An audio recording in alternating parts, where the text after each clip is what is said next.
میں ایک خوبصورت اور امیر لڑکی تھی۔ دوست کی شادی میں کسی لڑکے نے مجھے پسند کر لیا۔ وہ ایک لالچی آدمی تھا اور میں نے اس کی محبت کے جال میں پھنس کر گھر سے بھاگ کر شادی کر لی۔ شادی کے کچھ عرصے بعد اس نے گھر آنا چھوڑ دیا۔ مجھے کچھ شک ہوا۔ جب میں نے اس کا پیچھا کیا تو دیکھا وہ اس جگہ گیا جو میری ہی۔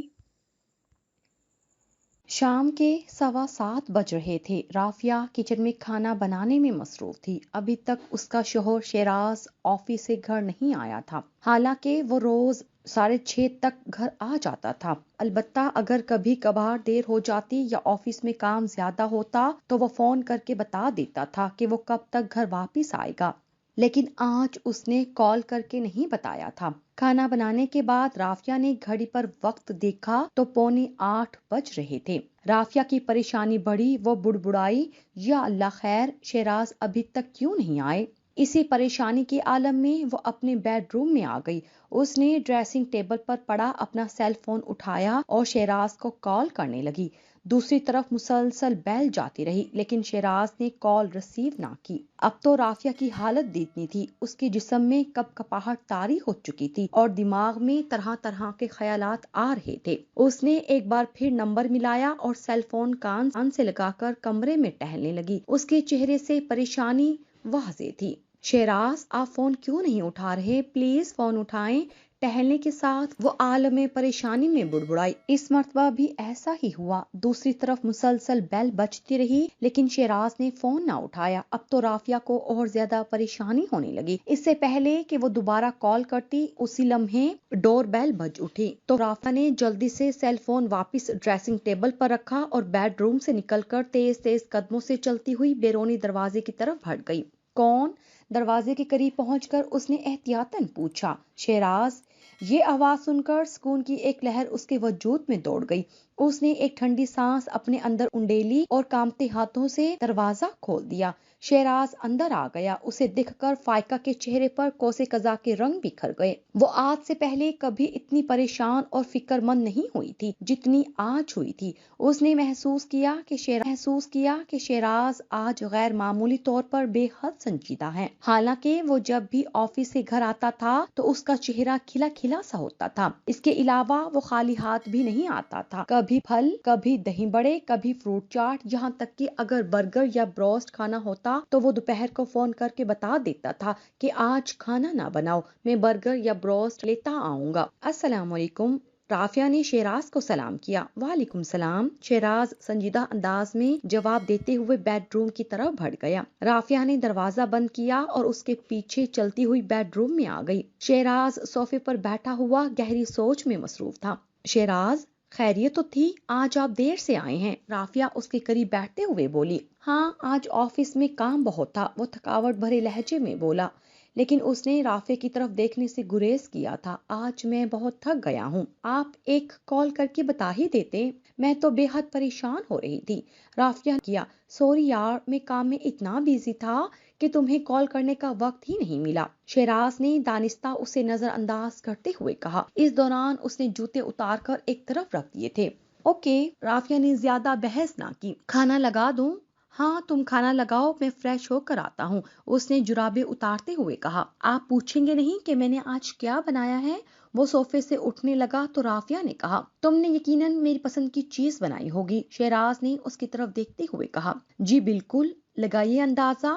رافیہ پر غور نظروں سے شیراز کو دیکھتے ہوئے اشتیاق بھرے لہجے میں بولی۔ فی الحال اتنی تھکاوٹ ہے کہ اندازہ لگانے کا موڈ نہیں ہے، شیراز نے اکتاہٹ بھرے لہجے میں کہا۔ جب ٹیبل پر پہنچوں تو پتہ چل جائے گا کہ تم نے آج میری پسند کا کیا بنایا ہے۔ تم کھانا لگاؤ، میں آتا ہوں، کہتے ساتھ ہی وہ چپل پہن کر واش روم میں چلا گیا، جبکہ رافیہ الجھ کر اس کے لہجے اور رویے کے بارے میں سوچنے لگی۔ آج اس کے انداز و لہجے میں وہ والہانہ پن نہیں تھا جو روز ہوتا تھا۔ رافیہ چند روز سے محسوس کر رہی تھی کہ شیراز اب اس سے نہ زیادہ بات کرتا ہے اور نہ ہی اسے باہر گھمانے پھرانے لے جاتا ہے۔ وہ جب بھی اس سے باہر چلنے کا کہتی تو وہ ٹال مٹول سے کام لیتا تھا اور ٹو دی پوائنٹ بات کرتا تھا۔ رافیہ یہی سمجھی تھی کہ شیراز اسے اگنور کر رہا تھا، جیسا اب بھی اسے محسوس ہوا تھا۔ کرب کی شدید لہر اس کے پورے وجود میں سرایت کر گئی تھی۔ وہ لم بھینچے سکتے کسی کیفیت میں کھڑی تھی۔ اس کی خاطر وہ اپنا گھر بار اور ماں باپ بھائیوں کو چھوڑ کر آ گئی تھی۔ اگر وہ اسے اگنور کر رہا تھا تو ظاہر سی بات ہے اسے تکلیف تو ہونی تھی، لیکن اس کی سمجھ سے باہر تھا کہ شیراز اس طرح کیوں کر رہا ہے۔ ایسی کیا بات تھی جس کی وجہ سے اس کے رویے میں دن بدن تبدیلی آتی جا رہی تھی۔ بہرکیف اس نے سوچوں کو جھٹکا اور شیراز کے جوتے اور جرابے اٹھا کر ایک سائڈ پر پڑے لکڑی کے ریک میں رکھے اور باہر آ گئی۔ کچھ دیر بعد وہ برآمدے میں پڑی میز پر کھانا لگانے لگی۔ گرمیوں کے دن تھے، رات کا کھانا باہر برآمدے میں بیٹھ کر کھاتے تھے۔ اس کے بعد کچھ دیر ٹی وی دیکھتے، پھر سونے کے لیے بیڈ روم میں چلے جاتے تھے۔ شیراز نے اپنے بیڈ روم میں اے سی لگوایا ہوا تھا، اس لیے انہیں گرمی کا احساس نہیں ہوتا تھا اور وہ پوری رات سکون کی نیند سوتے تھے۔ ان کی شادی کو 1.5 سال ہو گیا تھا، لیکن ابھی تک ان کی کوئی اولاد نہیں ہوئی تھی۔ یہ ان کی لو میرج تھی۔ رافیہ کا تعلق ایک متمول گھرانے سے تھا۔ اس سے بڑی ایک بہن اور بھائی تھا۔ دونوں بہن بھائی شادی شدہ اور خوش و خرم زندگی گزار رہے تھے۔ گھر میں دولت کی ریل پیل تھی، اللہ کا دیا ان کے پاس سب کچھ تھا۔ رافیہ کی شیراز سے ملاقات شادی کی ایک تقریب میں ہوئی تھی۔ گوری رنگت، لمبا قد، دھان پان سی رافیہ بے حد خوبصورت اور پرکشش تھی۔ شیراز نے جب اسے دیکھا تو وہ پہلی ہی نظر میں اس پر فرفتہ ہو گیا تھا۔ اس کی شکاری آنکھیں چمک اٹھی تھی اور اس نے اسی وقت ہی اس کو اپنے جال میں پھانسنے کا فیصلہ کر لیا تھا۔ اتفاق سے اس کی کزن رافیہ کی دوست تھی، چنانچہ اس نے پہلے اپنی کزن سے اس کے بارے میں معلومات حاصل کی، پھر اس کے ہی ذریعے رافیہ سے راہ و رسم بڑھائی۔ رافیہ اس کی محبت کے جال میں ایسی پھنسی کہ باوجود کوشش کے اس جال سے نہ نکل سکی۔ شیراز متوسط طبقے سے تعلق رکھتا تھا۔ اس نے BCom کیا ہوا تھا، لیکن ابھی تک اسے کوئی جاب نہیں ملی تھی۔ بلا شبہ وہ بے حد ہینڈسم، خوبصورت اور باتیں کرنے کا ماہر تھا، لیکن وہ چاہتا تھا کہ اس کی کسی ایسی لڑکی سے شادی ہو جو بہت امیر ہو، جس کے ساتھ شادی کے بعد اس کی باقی کی زندگی سکون اور راحت سے گزرے۔ اس کے والد کی کریانہ کی دکان تھی۔ وہ 4 بہن بھائیوں میں سب سے چھوٹا تھا۔ یہی وجہ تھی کہ اس نے اپنی باتوں سے رافیہ کو ایسا امپریس کیا کہ وہ اس کی محبت کے جال میں پھنستی چلی اور اس کے سنگ زندگی گزارنے کے سپنے دیکھنے لگی۔ وہ دونوں شادی کرنا چاہتے تھے، لیکن رافیہ کی سمجھ میں نہیں آ رہا تھا کہ اپنے گھر والوں سے شیراز کے بارے میں کیسے بات کرے۔ وہ اپنے والد سے ڈرتی تھی۔ اس کے والد غصے کے بہت تیز تھے اور محبت پر تو وہ بالکل بھی یقین نہیں رکھتے تھے۔ وہ کہتے تھے کہ سچی محبت وہ ہے جو شادی کے بعد میاں بیوی میں ہوتی ہے، باقی سب سراب ہے۔ انہی دنوں رافیہ کو اپنی بہن کی زبانی معلوم ہوا کہ اس کے والدین اس کی نسبت نعیم سے طے کرنا چاہ رہے ہیں۔ نعیم اس کا کزن تھا اور دونوں گھرانوں میں رشتے کی بات چل رہی تھی۔ رافیہ شیراز کی محبت میں پوری کی پوری ڈوبی ہوئی تھی۔ وہ کسی صورت نعیم سے شادی کرنا نہیں چاہتی تھی۔ ایسا نہیں تھا کہ نعیم کوئی اچھا لڑکا نہیں تھا، وہ بھی بہت خوبصورت، پڑھا لکھا اور رکھ رکھاؤ والا تھا، لیکن رافیہ کے دل میں صرف شیراز کی محبت رچی بسی تھی، اسی لیے اس کی سمجھ میں نہیں آ رہا تھا کہ کیا کرے۔ اپنے والدین کو اپنی پسند کے بارے میں کیسے بتائے۔ بالآخر کافی سوچ وچار کے بعد اس نے اس حوالے سے شیراز سے بات کی۔ شیراز بھلا کیسے سونے کی چڑیا کو اڑنے دے سکتا تھا؟ بڑی مشکل سے تو وہ اس کی جال میں پھنسی تھی۔ اسے رافیہ سے محبت نہیں تھی، اس کی نظر صرف اس کے والد کی دولت پر تھی۔ اس کا خیال تھا کہ رافیہ سے شادی کے بعد اس کے حصے کی ساری دولت اس کی ہو جائے گی اور وہ پرسکون زندگی گزارے گا۔ وہ ہر صورت اس سے شادی کرنا چاہتا تھا، چنانچہ اس نے اپنی چکنی چپڑی باتوں سے رافیہ کو ایسا بہکایا کہ وہ اس کے ساتھ گھر سے بھاگنے پر راضی ہو گئی۔ جانتی تھی کہ اس کا یہ قدم نہ صرف اس کے لیے بلکہ اس کے والدین اور بہن بھائی کے لیے بھی برا ثابت ہو سکتا ہے، لیکن اس کی آنکھوں پر محبت کی پٹی بندھی تھی، اسی لیے اس نے گھر سے بھاگنے کا فیصلہ کر لیا تھا۔ پھر ایک رات رافیہ گھر سے نکل کر شیراز کے ساتھ چلی گئی۔ دونوں گجرانوالہ سے ملتان آ گئے۔ ملتان میں شیراز کا ایک دوست رہتا تھا، اس کا نام اختر تھا۔ اس نے نہ صرف ان دونوں کو پناہ دی بلکہ ان کی خفیہ شادی میں گواہ بھی بنا۔ اس کے بعد اس نے شیراز کو کرائے کا گھر بھی تلاش کر کے دے دیا اور ایک ملٹی نیشنل کمپنی میں جاب بھی دلوا دی۔ شیراز ایک قابل اور ذہین انسان تھا، اس لیے اس کی اچھی کارکردگی کی وجہ سے کمپنی کے مالک نے جلد ہی اس کی تنخواہ بھی بڑھا دی تھی۔ یہی وجہ تھی کہ ان کی زندگی ہنسی خوشی گزر رہی تھی۔ اس کے باوجود شیراز اس انتظار میں تھا کہ کب رافیہ اپنے گھر والوں کو راضی کرتی ہیں اور وہ کب واپس اس کے گھر جاتے ہیں۔ رافیہ کی شیراز کے دوست اختر کی بیوی شمائلہ سے بھی اچھی خاصی دوستی ہو گئی تھی۔ وہ ایک بہت اچھی عورت تھی۔ وہ جب بھی شاپنگ کے لیے مارکیٹ جاتی تو رافیہ کو اپنے اپنے ساتھ ضرور لے جاتی تھی۔ اس بہانے وہ بھی شاپنگ کر لیتی تھی۔ شیراز بھی اسے منع نہیں کرتا تھا۔ شیراز صبح 8 بجے آفس کے لیے نکلتا تھا۔ اس کی واپسی شام 6:15 یا 6:30 بجے تک ہوتی تھی۔ اس کے گھر آنے سے پہلے ہی رافیہ رات کا کھانا تیار کر لیتی تھی، پھر وہ دونوں باتیں کرتے کھانا کھاتے تھے۔ شیراز کو اولاد کی بہت چاہ تھی۔ دونوں میاں بیوی نے اپنے ٹیسٹ کروائے تھے، وہ دونوں میڈیکلی طور پر فٹ تھے، بس اللہ کی طرف سے دیر تھی۔ رافیہ کو اپنے گھر والے بھی بہت یاد آتے تھے۔ اس نے ان سے کئی بار رابطہ بھی کیا تھا، لیکن کوئی بھی اسے بات نہیں کرنا چاہتا تھا۔ اس کی امی تو اسے بے حیا بے غیرت جیسے القابات سے نواز دیا تھا۔ اس کے ابو نے یہاں تک کہہ دیا تھا، تم ہمارے لیے مر چکی ہو، تم نے ہمیں سر اٹھانے کے قابل نہیں چھوڑا، ہمارا تم سے کوئی رشتہ نہیں ہے، آئندہ کبھی ہمیں فون کرنے کی کوشش نہ کرنا۔ اس روز کے بعد رافیہ کو اپنے گھر دوبارہ فون کرنے کی جرأت نہ ہوئی۔ اب بھی کوئی دن ایسا نہ گزرتا تھا جب وہ اپنے والدین کو یاد نہ کرتی ہو۔ کبھی کبھی وہ پچھتاتی بھی تھی کہ وہ شیراز کی چکنی چپی باتوں میں آ کر کیوں بہک گئی تھی، کہ گھر سے نکلنے جیسا برا قدم اٹھانے پر مجبور ہو گئی تھی۔ کاش وہ ایسا نہ کرتی، وہ اپنے ماں باپ کی عزت خاک میں نہ ملاتی، لیکن جو ہونا تھا وہ تو ہو چکا تھا۔ اب لکیر پیٹنے کا کیا فائدہ تھا؟ جب لڑکی اپنے بوائے فرینڈ کے ساتھ گھر سے بھاگ جاتی ہے تو اس کے گھر والوں کو کس قدر شرمندگی اور تانوں کا سامنا کرنا پڑتا ہے، وہ ان سب سے نا واقف تھی۔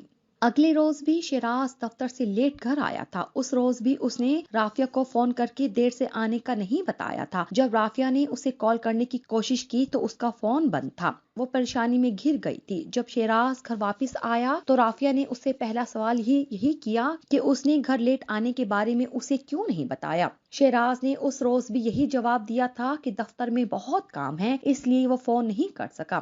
ساتھ ہی اس نے اسے باور کروا دیا تھا کہ آفس میں کام بہت بڑھ گیا ہے، اس لیے اب وہ روز ہی لیٹ آیا کرے گا۔ وہ اس کا انتظار کرنے کی بجائے کھانا کھا لیا کرے، کیونکہ وہ آفس سے کھانا کھا کر آیا کرے گا۔ اس روز بھی وہ کھانا کھا کر آیا تھا، اس لیے اس نے رافیہ کے ساتھ کھانا نہیں کھایا تھا، البتہ چائے اکٹھی پی تھی۔ شیراز، یہ کام کا بوجھ کب کم ہوگا؟ چائے پینے کے دوران رافیہ نے شیراز سے استفسار کیا۔ ابھی کچھ نہیں کہہ سکتا، شیراز نے چائے کا آخری سپ لینے کے بعد خالی کپ میز پر رکھتے ہوئے جواب دیا، بلکہ مجھے یاد آ گیا، میں 2-3 روز کے بعد دفتر کے کام کے سلسلے میں لاہور جا رہا ہوں، اس لیے تم میرے پیچھے پریشان مت ہونا۔ رافیہ بے اختیار چونکی۔ اوہ، آپ لاہور جا رہے ہیں؟ کیا میں یہاں اکیلی رہوں گی؟ پریشان کیوں ہوتی ہو؟ شیراز نے کہا، میں اختر سے بات کروں گا، شمائلہ بھابی یہاں آتی رہیں گی۔ میں اختر سے درخواست کروں گا کہ جب تک میں واپس نہیں آؤں گا وہ یہیں رہیں۔ آپ کتنے دنوں کے لیے لاہور جا رہے ہیں؟ رافیہ نے کپ میز پر رکھ کر پوچھا۔ اس کے لہجے میں تشویش، اداسی اور پریشانی کے ملے جلے تاثرات تھے۔ شاید 2 ہفتے لگ جائیں، اس نے اندازاً بتایا تو رافیہ نے ہونٹ بیچ لیے۔ 2 ہفتے؟ ہاں تو، رافیہ اداس لہجے میں بولی، اگر آپ اکیلے جا رہے ہیں تو مجھے بھی ساتھ لے چلیں، آپ کے بغیر میں یہاں کیسے رہوں گی؟ شیراز چند لمحے اس کی طرف دیکھتا رہا، پھر اس نے اس کا ہاتھ اپنے ہاتھوں میں لیا اور مخمور لہجے میں بولا، جانتی ہو میں تم سے کتنی محبت کرتا ہوں، تمہارے بغیر میرا ایک ایک لمحہ کانٹوں پر گزرتا ہے، لیکن میں مجبور ہوں۔ تم جانتی ہو کہ آفس کے کام سے جانے سے انکار کرنا گویا اپنی نوکری داؤ پر لگانا ہے۔ اتنی اچھی جاب بار بار نہیں ملتی۔ اگر میں واقعی اکیلا جا رہا ہوتا تو میں تمہیں اپنے ساتھ ضرور لے جاتا۔ میرے ساتھ آفس کے 4 لوگ جا رہے ہیں، تم فکر مت کرو، میں تمہیں روز فون کرتا رہوں گا، پھر شمائلہ بھابی بھی ہوں گی تو تمہارا دل بہلا رہے گا۔ لیکن میرا دل آپ کے بغیر نہیں لگے گا، وہ لگاؤ سے بولی۔ آپ پلیز آفس والوں کو منع کر دیں۔ کیا ہو گیا ہے یار؟ شیراز جھنجھلاہٹ بھرے لہجے میں بولا، لگتا ہے تم مجھے نوکری سے برخاست کروانا چاہتی ہو۔ کون سا میں ہمیشہ کے لیے لاہور جا رہا ہوں؟ صرف 2 ہفتوں کی ہی تو بات ہے، پلیز سمجھو میری بات۔ رافیہ کے دل میں بے چینی پیدا ہو گئی تھی۔ شیراز کا 2 ہفتوں کے لیے دور جانا اسے سہانے روح لگ رہا تھا، لیکن وہ جانتی تھی کہ ورکر کو آفس کے کام سے دوسرے شہروں میں جانا پڑتا ہے، انکار کی صورت میں جاب داؤ پر لگ جاتی ہے۔ چونکہ وہ بھی جاب کر چکی تھی اس لیے یہ بات سمجھتی تھی۔ اس نے حامی بھرتے ہوئے کہا، ٹھیک ہے شہراز، لیکن اگر کام جلدی ہو جائے تو آپ جلدی واپس لوٹ آئیے گا۔ اوکے، شیراز نے زیر لب مسکراتے ہوئے کہا اور ساتھ ہی اس کا ہاتھ چھوڑ دیا۔ کل تم تیار رہنا، میں آفس سے جلدی آؤں گا، پھر ہم اختر کے گھر چلیں گے تاکہ شمائلہ بھابی کو یہاں بھیجنے کے حوالے سے بات کر سکیں۔ رافیہ نے محض اسبات میں سر ہلا دیا، لیکن اس کے چہرے پر اداسی اور پریشانی ہنوز برقرار تھی، جسے شیراز بھی نظر انداز نہیں کر سکا تھا۔ شمائلہ خود تو رافیہ کے پاس رہنے نہیں آئی، لیکن اس نے اپنی ملازمہ کی ماں کو اس کے پاس بھیج دیا تھا۔ اس کا نام سکینہ تھا اور اس کی عمر 50 کے لگ بھگ تھی۔ وہ باہر کے سارے کام کر دیا کرتی تھی، جبکہ گھر کی صفائی ستھرائی اور کھانا پکانے کا کام رافیہ خود کرتی تھی۔ رافیہ نے کبھی سکینہ سے ملازموں والا برتاؤ نہیں کیا تھا، وہ اسے گھر کا ایک فرد ہی سمجھتی، ساتھ ایک ہی ٹیبل پر بٹھا کر کھانا کھلاتی تھی۔ سکینہ بھی اس کے رویے پر بہت خوش تھی اور اٹھتے بیٹھتے اسے دعاؤں سے نوازتی تھی کہ اللہ اس کی جلد گود ہری کرے۔ شیراز رافیہ کو 2 ہفتوں کے لیے لاہور جانے کا کہہ کر گیا تھا، لیکن اسے لاہور گئے 3 ہفتے ہو گئے تھے۔ اس دوران اس سے رافیہ کا 2 یا 3 مرتبہ ہی رابطہ ہوا تھا۔ ہر بار اس نے یہی کہا تھا کہ کام کی زیادتی کی وجہ سے اسے مزید کچھ روز کے لیے رکنا پڑے گا، اس لیے وہ پریشان نہ ہو۔ رافیہ نے اس کی مجبوری سمجھی اور خاموش رہی، لیکن اس نے شیراز کو باور کروا دیا کہ وہ اس کے بغیر بہت اداس ہے، اس لیے وہ واپس آنے کی جلد از جلد کوشش کرے، ورنہ وہ خود لاہور پہنچ جائے گی۔ اس روز بھی جب رافیہ کی شیراز سے بات ہوئی تو اس نے پہلے والی بات کی کہ اگر وہ واپس نہ آئے تو وہ خود لاہور پہنچ جائے گی۔ جان، تمہیں لاہور آنے کی کوئی ضرورت نہیں ہے، شیراز نے اس کی پریشانی سمجھتے ہوئے کہا۔ میرے ساتھ دفتر کے ساتھی ہیں، میں تمہیں کہاں ٹھہراؤں گا؟ پلیز میری پوزیشن سمجھنے کی کوشش کرو۔ اوکے، نہیں آتی میں لاہور۔ رافیہ زیر لب مسکرائی۔ شیراز کو تنگ کر کے اسے مزہ آتا تھا، لیکن اب آپ مجھے حتمی بتائیں کہ آپ واپس کب آئیں گے؟ حتمی طور پر کچھ نہیں کہہ سکتا، شیراز نے جواباً کہا، لیکن وعدہ ہے کہ جیسے ہی کام ختم ہوا میں واپسی کی ٹکٹ کروا کر نکل پڑوں گا۔ اس کے بعد ان کے درمیان چند مزید باتیں ہوئی، پھر شیراز نے رابطہ منقطع کر دیا۔ دوسرے روز صبح 7 بجے رافیہ نے شیراز کو کال کی تو اس کا نمبر بند جا رہا تھا۔ اس نے سوچا کہ وہ ابھی سو رہا ہوگا، خود کو تسلی دے کر وہ مطمئن ہو گئی۔ پھر اس نے اگلے دن کال کی تو تب بھی اس کا نمبر بند جا رہا تھا۔ کئی بار کوشش کرنے کے باوجود جب شیراز سے رابطہ نہ ہو پایا تو پریشانی دامنی گیر ہوئی، یہاں تک کہ دوپہر ہو گئی۔ اللہ خیر کرے، وہ فون میز پر رکھ کر بڑبڑائی۔ سکینہ بھی قریب بیٹھی سبزی کاٹ رہی تھی۔ اس نے جب رافیہ کو پریشان دیکھا تو گویا ہوئی، بی بی جی خیریت تو ہے نا؟ رافیہ نے چونک کر اس کی طرف دیکھا، پھر بولی شیراز کا فون بند جا رہا ہے، اس لیے پریشانی ہو رہی ہے۔ پریشان نہ ہو، سکینہ نے تفہیمی انداز میں کہا، ہو سکتا ہے وہ کام میں مصروف ہو، اس لیے انہوں نے فون بند رکھا ہو۔ سکینہ کی بات سے رافیہ کو کچھ ڈھارس بنی تھی، لیکن پریشانی ہنوز اس کے چہرے پر آیا تھی۔ اس پر عجیب سی اضطراری کیفیت طاری تھی جسے وہ خود بھی سمجھنے سے قاصر تھی۔ اس کے پاس شیراز کے کسی کولیگ کا نمبر بھی نہیں تھا، ورنہ وہ اسے فون کر کے معلوم کر لیتی۔ اس طرح اس کی پریشانی ختم ہو جاتی۔ بالآخر اس کی پریشانی رات کے 8 بجے ختم ہوئی جب اس کا رابطہ شیراز سے ہوا۔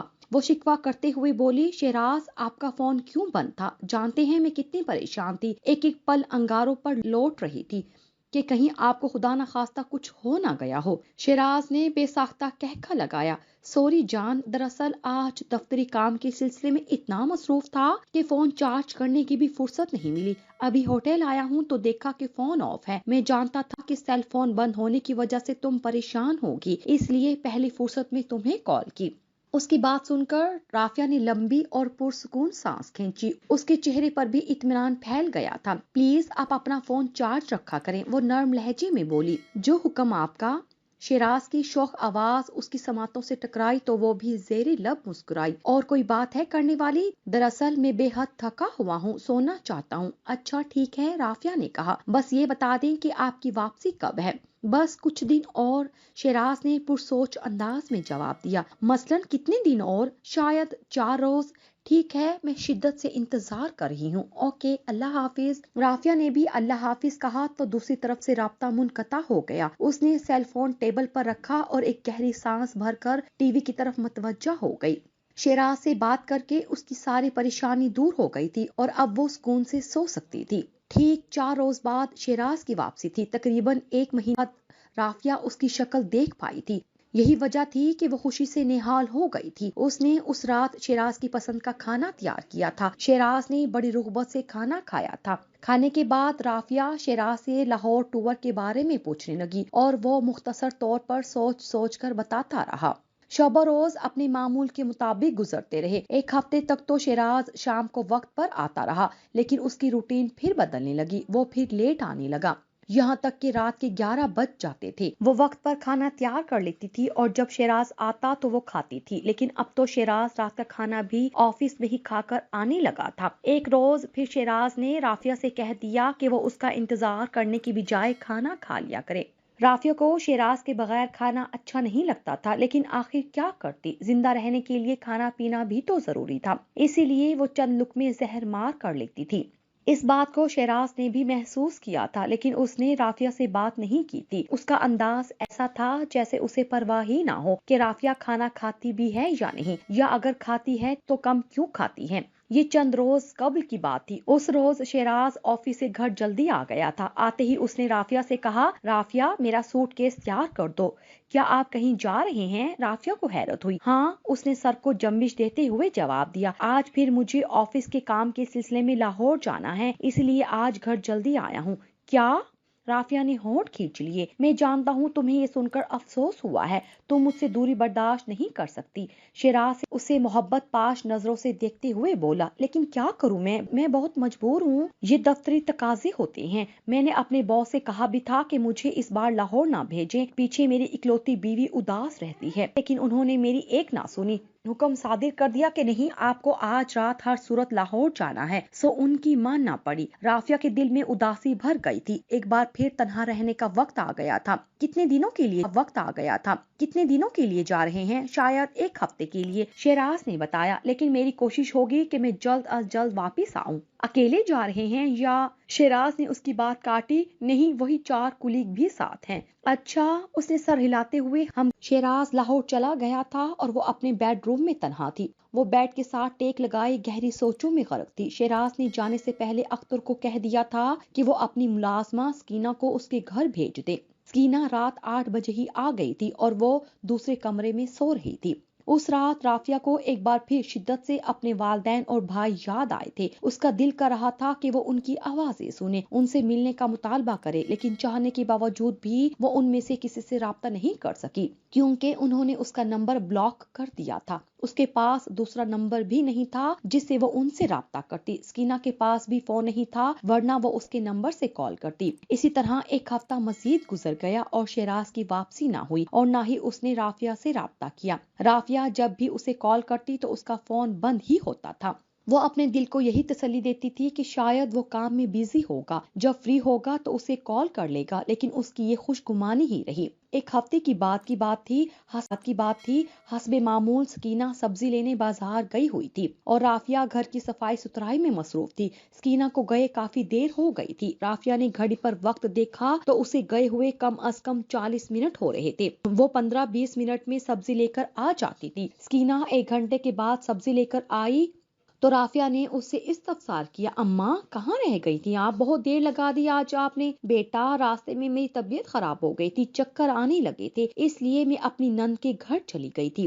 اوہ، اب آپ کی طبیعت کیسی ہے؟ رافیہ نے پریشانی سے پوچھا۔ اب بہت بہتر ہے بیٹا، سکینہ نے زیر لب مسکراتے ہوئے کہا تو رافیہ نے شکر کی سانس لی۔ آپ بیٹھیں، میں آپ کے لیے شربت بنا کر لاتی ہوں، رافیہ کہتے ساتھ ہی کچن کی طرف بڑھی، لیکن سکینہ نے اسے روک دیا۔ رہنے دو بیٹا، میں شربت پی کر آئی ہوں، چلیں جیسے آپ کی مرضی۔ بیٹا، میں تمہیں کچھ بتانا چاہتی ہوں، سکینہ نے ایسے انداز میں کہا کہ رافیہ بے اختیار ٹھٹک گئی۔ جی بتائیں، یہاں بیٹھو۔ رافیہ ایک کرسی پر بیٹھ گئی، لیکن سکینہ کے لہجے میں ایسا کچھ تھا کہ رافیہ کو عجیب سا محسوس ہو رہا تھا۔ اسے کسی انہونی کا احساس ہوا تھا۔ بیٹا، آج میں نے تمہارے شوہر کو دیکھا ہے، سکینہ نے کہا تو رافیہ بے اختیار چونک پڑی۔ شیراز کو؟ ہاں بیٹا، تم نے صحیح سنا، سکینہ نے کہا۔ شیراز کے ساتھ ایک لڑکی تھی اور وہ دونوں ہنس ہنس کر باتیں کر رہے تھے۔ رافیہ کو یوں محسوس ہو رہا تھا جیسے سکینہ کی آواز اسے گہرے کنویں سے سنائی دے رہی ہو۔ اسے اپنے اندر ٹوٹ پھوٹ محسوس ہو رہی تھی۔ وہ دل گرفتگی سے بولی، یہ کیسے ہو سکتا ہے اماں؟ وہ تو لاہور میں ہے، آپ کو یقیناً غلط فہمی ہوئی ہوگی۔ نہیں بیٹا، مجھے کوئی غلط فہمی نہیں ہوئی، سکینہ نے نفی میں گردن ہلائی اور یقین دلایا۔ میری نظریں بہت تیز ہیں، وہ شیراز ہی تھا، میری بات کا یقین کرو۔ رافیہ کو اپنے پیروں کے نیچے سے زمین کھسکتی ہوئی محسوس ہوئی۔ وہ کسی طور سکینہ کی بات ماننے کو تیار نہیں تھی، نہ ہی اس کا دل مان رہا تھا۔ وہ اسے دھوکہ نہیں دے سکتا تھا۔ اس نے فوراً ہی شیراز کو کال کی، لیکن حسب معمول اس کا نمبر بند جا رہا تھا۔ فون کھولے شیراز، مجھے آپ سے بات کرنی ہے، وہ بڑبڑائی۔ وہ بار بار کوشش کر رہی تھی لیکن شیراز کا فون مسلسل بند جا رہا تھا۔ پلیز شیراز فون کھولیں، مجھے وضاحت دیں وہ لڑکی کون ہے؟ وہ روحان سی ہو رہی تھی۔ بیٹا، تبھی سکینہ نے مداخلت کی، ہو سکتا ہے وہ شیراز بیٹے کی کوئی کزن ہو۔ نہیں اماں، وہ شیراز کی کزن نہیں ہو سکتی کیونکہ اس شہر میں ان کا کوئی رشتہ دار نہیں رہتا۔ فرض کریں اگر ان کا کوئی رشتہ دار ہوتا بھی تو انہوں نے مجھ سے یہ جھوٹ کیوں بولا کہ وہ لاہور جا رہے ہیں؟ ہو سکتا ہے وہ آج ہی واپس آیا ہو، سکینہ نے جواز پیش کیا۔ جب تک شہراز وضاحت نہیں دیں گے مجھے سکون نہیں ملنے والا، رافیہ بولی۔ سکینہ خاموش ہو گئی۔ اس دوران وہ شیراز کو بھی کال کرتی رہی تھی اور بالآخر اس سے رابطہ ہو ہی گیا۔ شیراز آپ کہاں ہیں؟ وہ جلدی سے بولی کہ مبادا شیراز فون ہی بند نہ کر دے۔ ارے کیا ہو گیا ہے؟ دوسری طرف سے شیراز کی پریشان کن آواز اس کی سماعتوں سے ٹکرائی۔ خیریت تو ہے نا رافیہ؟ آپ بتائیں آپ اس وقت کہاں ہیں؟ تمہیں معلوم تو ہے کہ میں کہاں ہوں؟ نہیں مجھے نہیں معلوم جان، میں لاہور میں ہوں۔ اس کی حیرت میں ڈوبی آواز سنائی دی۔ کتنی صفائی سے وہ جھوٹ بول رہا تھا۔ کیا آپ سچ کہہ رہے ہیں؟ وہ ضبط سے بولی۔ ہاں بالکل، شیراز نے جواباً کہا۔ لیکن تم تھانے داروں کی طرح تفتیش کیوں کر رہی ہو؟ کیا کچھ ہوا ہے؟ تھوڑی دیر پہلے آپ جس لڑکی کے ساتھ تھی وہ کون ہے؟ وہ بڑی مشکل سے بولی۔ اسے لگ رہا تھا جیسے اس کے حلق میں گرہیں پڑ رہی ہیں۔ کیا مطلب؟ میں سمجھا نہیں۔ شیراز کی چونکتی ہوئی آواز سنائی دی۔ تم کس لڑکی کی بات کر رہی ہو؟ یہ تو آپ ہی بتائیں گے۔ اچھا سنو، میں ملتان پہنچ چکا ہوں، شام تک گھر آؤں گا تو بات کریں گے۔ اس کے یکدم بات بدلنے پر رافیہ کو یقین ہو گیا کہ شیراز کے ساتھ واقعی کوئی لڑکی تھی۔ اس سے پہلے کہ وہ کچھ کہتی کال منقطع کر دی گئی۔ وہ ہیلو ہیلو کرتی رہ گئی تھی۔ سکینہ خاموشی سے اٹھ کر باہر چلی گئی تھی۔ رافیہ دھپ سے بیڈ پر بیٹھ گئی۔ کب سے رکے آنسوؤں کو بہنے کا راستہ مل گیا تھا لیکن رونے کے باوجود جب دل کا بوجھ ہلکا نہ ہوا تو اس نے شمائلہ کو کال کی۔ رابطہ ہوتے ہی جب اس نے شمائلہ کو سکینہ کی بات بتائی تو وہ ٹھنڈی سانس لیتی ہوئی بولی، سکینہ ٹھیک کہہ رہی ہے رافیہ، شیراز نے دوسری شادی کر لی ہے۔ کیا؟ رافیہ کو اپنے جسم سے جان نکلتی ہوئی محسوس ہوئی۔ کیا کہہ رہی ہو؟ تم فون رکھو، میں تمہارے پاس آ رہی ہوں، پھر ساری بات بتاتی ہوں۔ فون بند ہونے کے بعد رافیہ کافی دیر سکتے کے عالم میں بیٹھی رہی۔ اس کے حواس جیسے اس کا ساتھ چھوڑ چکے تھے۔ سکینہ نے کمرے میں آ کر اسے کیا کہا تھا اسے سنائی نہیں دیا تھا۔ کچھ ہی دیر کے بعد شمائلہ آ گئی۔ اس نے رافیہ کی حالت دیکھی تو اس کا دل کٹ کر رہ گیا۔ رافیہ، جو ہونا تھا وہ ہو چکا، خود کو سنبھالو، شمائلہ نے اسے سمجھایا۔ بھابی یہ کیا کر دیا شیراز نے؟ وہ روحان سی آواز میں بولی۔ اس نے میرے ساتھ دھوکہ کیا ہے۔ میں نے اس کی خاطر گھر بار چھوڑا، اپنے والدین بھائیوں کی ناراضگی مول لی، زمانے کی نظروں میں خود کو گرایا، لیکن شیراز، کہتے ساتھ ہی وہ پھوٹ پھوٹ کر رونے لگی۔ اس لمحے شمائلہ کو بھی شیراز پر بے حد غصہ آیا۔ اس نے رافیہ کو اپنے ساتھ لگایا اور اسے تسلی دینے لگی۔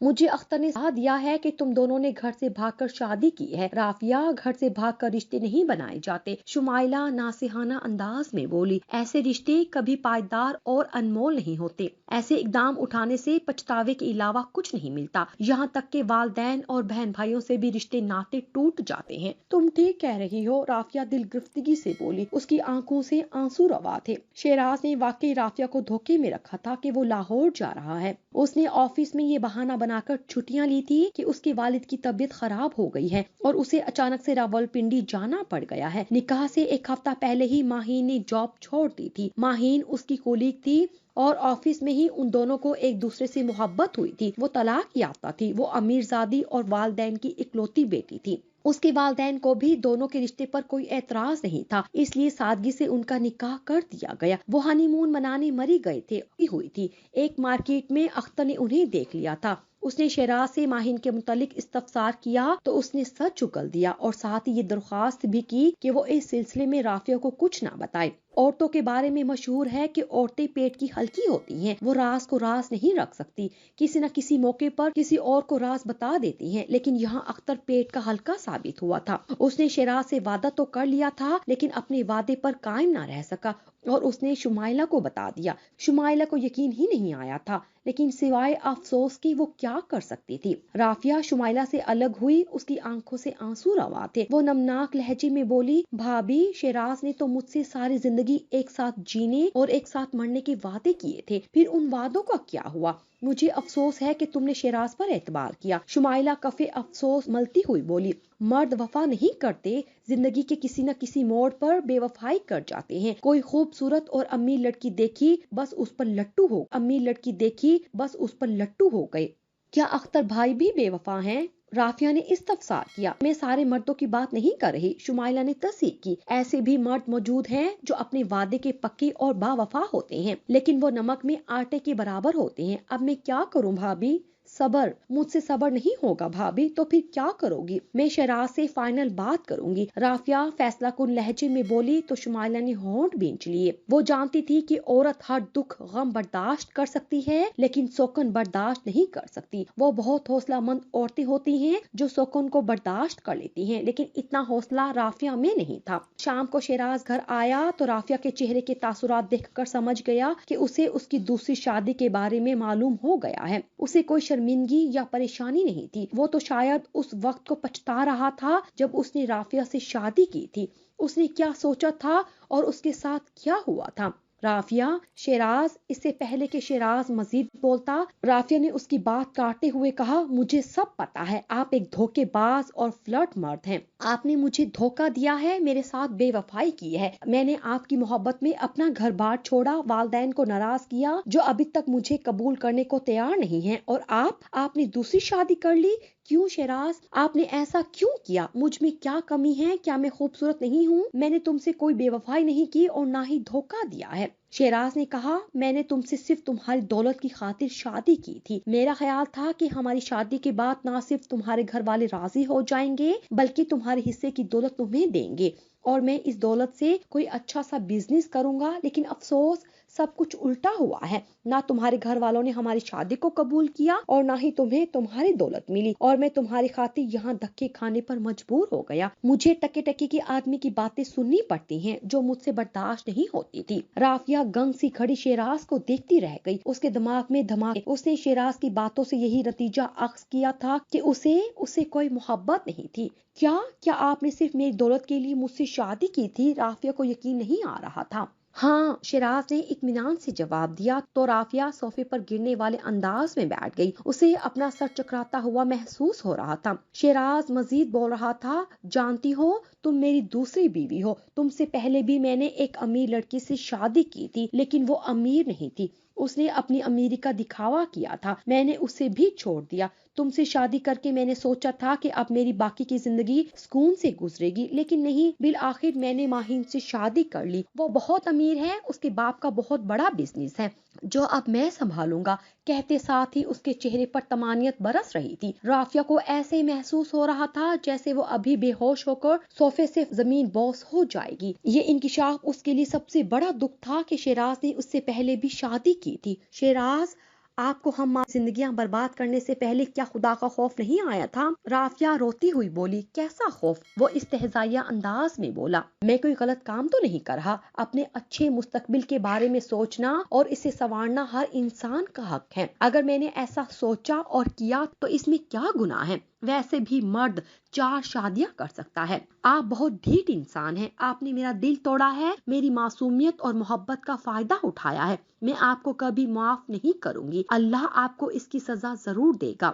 رافیہ خود کو سنبھالتے ہوئے بولی، اس نے دونوں ہاتھوں سے بے دردی سے آنکھوں سے نکلنے والے آنسو پوچھے تھے۔ بکواس بند کرو رافیہ، یکدم شیراز کا غصہ آ گیا، مجھے مجبور نہ کرو کہ میں تم پر ہاتھ اٹھا لوں، مرد کا تو کام ہی یہی ہے۔ وہ ترنت بولی، جب کچھ سمجھ میں نہیں آتا تو بیوی پر ہاتھ اٹھا دیتا ہے، اگر آپ مجھے مارنا چاہتے ہیں تو مار لے، لیکن میں پھر کہہ رہی ہوں، میں آپ کو کبھی معاف نہیں کروں گی۔ میری بد دعا ہے کہ جو کچھ آپ نے میرے ساتھ کیا ہے کسی اور لڑکی کے ساتھ کیا ہے، اللہ آپ کو اس کی سزا ضرور دے۔ شیراز کا ضبط کا پیمانہ لبریز ہو گیا تھا۔ رافیہ کی باتیں اسے طیش دلا رہی تھی لیکن اس نے خود پر کنٹرول رکھا اور عالم ضبط میں بولا، تم جو کچھ کہنا چاہتی ہو کہہ لو، میں اب تم پر فیصلہ چھوڑ رہا ہوں، اگر تم میرے نکاح میں رہنا چاہتی ہو تو بتا دو، ورنہ میں تمہیں آزاد کرنے کے لیے تیار ہوں۔ مجھے آپ کے ساتھ نہیں رہنا، رافیہ فیصلہ کن لہجے میں بولی، آپ نے میرے ساتھ دھوکہ کیا ہے اور میں آپ جیسے دھوکے باز کے ساتھ زندگی گزارنا نہیں چاہتی۔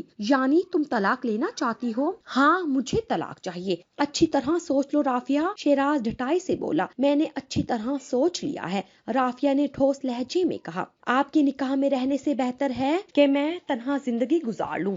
طلاق لے کر تم کہاں جاؤ گی؟ اس نے استفہامیہ لہجے میں دریافت کیا۔ اگر گھر جاؤ گی تو تمہارے والدین تمہیں قبول نہیں کریں گے۔ جانتی تو ہو کہ تم گھر سے بھاگی لڑکی ہو، اس لیے میرا خیال ہے کہ سوچ لیا نے اس کی بات مکمل نہ ہونے دی۔ میں نے آپ کے ساتھ گھر سے بھاگ کر بہت بڑا قدم اٹھایا ہے۔ کاش میں آپ کی چکنی چپڑی باتوں میں نہ آتی۔ آپ بس مجھے طلاق دیں اور میری جان چھوڑیں۔ کہتے ساتھ ہی اس نے شیراز کے آگے ہاتھ بھی جوڑ دیے۔ ٹھیک ہے، جیسی تمہاری مرضی، شیراز نے طویل سانس لیتے ہوئے کہا۔ میں تو چاہتا تھا کہ تم بھی میرے ساتھ رہو، لیکن تم تیار نہیں ہو۔ میں تمہیں چھوڑ دیتا ہوں۔ رافیہ کو طلاق دینے کے بعد شیراز وہاں سے چلا گیا۔ اس موقع پر اسے شمائلہ اور اختر نے سہارا دیا تھا۔ وہ اسے اپنے ساتھ اپنے گھر لے گئے تھے۔ آج اسے بے حد پچھتاوا ہو رہا تھا کہ کاش وہ شیراز پر اعتبار نہ کرتی، کاش وہ اپنے والدین کی عزت اپنے پیروں تلے رون کر گھر سے نہ بھاگتی، لیکن یہ کاش ہی رہا۔ یہ سب سوچنے سے وقت تو نہیں پلٹ سکتا تھا، اس کے پاس صرف پچھتاوا رہ گیا تھا۔ وقت کسی نہ کسی طرح گزرتا رہا، مگر ابھی زیادہ عرصہ نہیں گزرا تھا کہ اسے پتا چلا کہ شیراز روڈ ایکسیڈنٹ میں ایک ٹانگ سے محروم ہو گیا ہے،